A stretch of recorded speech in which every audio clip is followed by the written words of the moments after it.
የመጀመሪያ ልጅሽን በኦፕሬሽን ወልደሽ ሁለተኛውን በምጥ ብወልድስ ብለሽ ለምታስቢ እናት ይሄ ቪዲዮ ላንቺ ነው። ወይም ደግሞ በተመሳሳይ ሁኔታ ላለች እናት ሼር አድርጉላት። በዚህ ቪዲዮ ከኦፕሬሽን በኋላ በምጥ መውለድ ጥቅም አለ ወይ? ጥቅሙ ምንድን ነው? ሪስኩስ ወይም የጎንዮሽ ችግሩስ? ማሟላት ያለብን ቅድመ ሁኔታዎች ምንድን ናቸው የሚለውን እናያለን።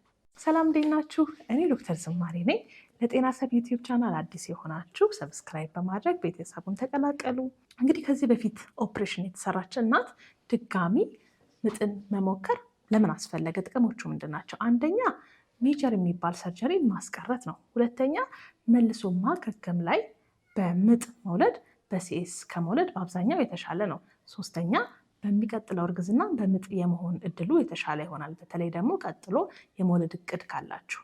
አሁን ደግሞ ሪስክ አለ ወይ? የጎንዮሽ ችግሮቹ ምንድን ናቸው የሚለውን እኔ በጠቅላላው ለእናትየውም ሆነ ለልጁ ታቅዶ ከሚሰራ ኦፕሬሽን ወይም ፕላንት ከምንለው ሴንስ አንጻር የራሱ የሆነ ሪስክ አለው። ያው በዚህ ሁኔታ ውስጥ ያለሽ እናት የቱን ልወስን የሚለው ነገር እንደሚያሳስብሽ ይገባኛል። ግን በሁሉም መንገድ ያሉትን ሪስኮች ቀድመሽ ከገመገምሽ በኋላ ራስሽ መወሰን ትችላለሽ። የማህፀንና ፅንስ ስፔሻሊስት ሐኪሞችም ክትትል ሲያደርጉልሽ ይህንን ያስረዱሻል። ከዛ በኋላ የመጨረሻ ውሳኔ ግን ያንቺ ይሆናል። እንግዲህ ሪስኩ ወይም የጎንዮሽ ችግሩ መጨረሻ ላይ በሚኖረው ውጤት ይመሰረታል።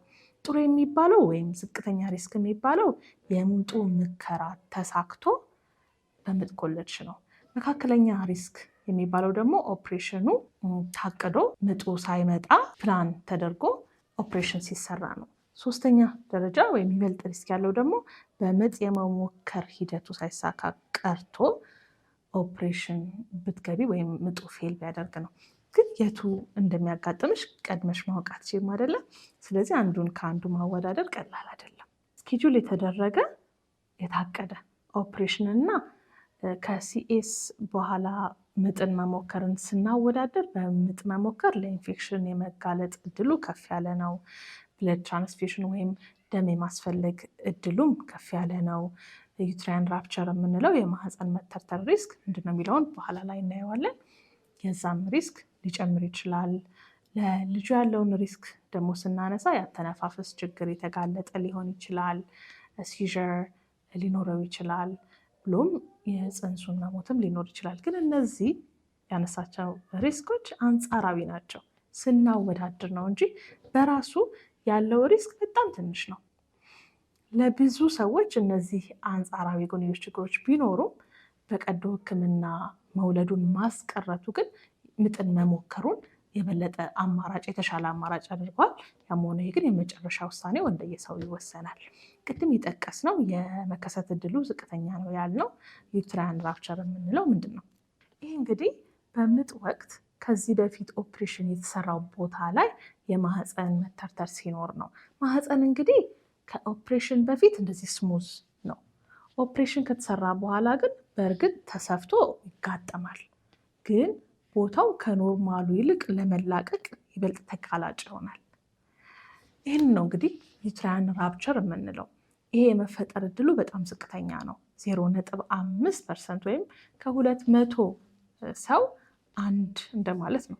በኤሌክቲቭ ሴስ ወይም በታቀደ ኦፕሬሽን ደግሞ ቀጠሮ የሚሰራ ማለት ነው እጅግ በጣም ትንሽ ይሆናል። ከ3000 ሰው አንድ ሰው ይሆናል የመፈጠር እድሉ ማለት ነው።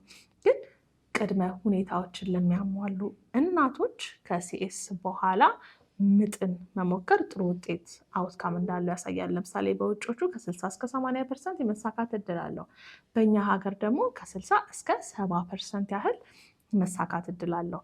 ታዲያ እንግዲህ ምጥን ለመሞከር ቅድመ ሁኔታዎች ማሟላት ያስፈልጋል። ከነዚህ ቅድመ ሁኔታዎች አንዱ የቀደመው ሴስ የተሰራው ለምንድን ነው የሚለውን ያስፈልጋል። ይሄም በማህፀን መውለድን የሚከለክሉ ሁኔታዎች ካልሆኑ፣ ለምሳሌ ምክንያቱ ወይ መንታ ሆነው ሁለቱም በእግር መተው ቢሆን፣ የእንግዴ ልጅ ከፊት መምጣት ቢሆን፣ አሁን ባለው እርግዝና ደግሞ እነዚህ ሁኔታዎች ባይኖሩ ወይ በልጁ አቀማመጥ ምክንያት ቢሆን እንድትሞክሪ ልትበረታች ትችላለሽ። ግን በምጥሽ ወቅት ማህፀን ሙሉ በሙሉ ከፍቶ ለ3 እስከ 4 ሰዓታት እያማጥሽ ልጁ ሳይመጣ ቀርቶ ወደ ሴስ የገባሽ ከሆነ ምናልባት የማህፀን መጥበብ ሊሆን ስለሚችል ይሄ ደግሞ ድጋሚ ሊከሰት የሚችል ነገር ሊሆን ስለሚችል ድጋሚ እንድትሞክሪ አይመከርም። ሌላው ደግሞ በአሁኑ እርግዝናና ከዚህ በፊት በተሰራው የእርግዝና ጊዜ በቂ ጊዜ ልዩነት መኖር አለበት። ይሄ የሚመከረው ከ18 ወር እስከ 2 ዓመት ድረስ ነው። ይሄ ደግሞ ቁስሉ ወይም ጠባሳው እንዲድን በቂ ጊዜ ለመስጠት እና በምጥ ወቅት በማህፀን ላይ ሊከሰት ከሚችል አደጋ ለመጠበቅ ነው። ስለዚህ ልዩነቱ ከ12 ወር በታች ከሆነ ሃይ ሪስክ ነው፣ በምጥ መሞከር አይመከርም። ከ12 እስከ 17 ወር ከሆነ ቦርደር ላይ ነው፣ ጥንቃቄ ይፈልጋል። ከ18 እስከ 24 ወር እና ከዛ በላይ ደግሞ ሴፍ የሚባል ጊዜ ነው። ሌላው ኦፕሬሽን የተሰራበት ኢንሲሽን ወይም የተቆረጠበት ቦታ ከታች የሆነ ትራንስቨርስ መሆን አለበት። ይህንን እንዲሁ ከውጭ ቆዳውን በማየት ብቻ ማወቅ አይቻልም።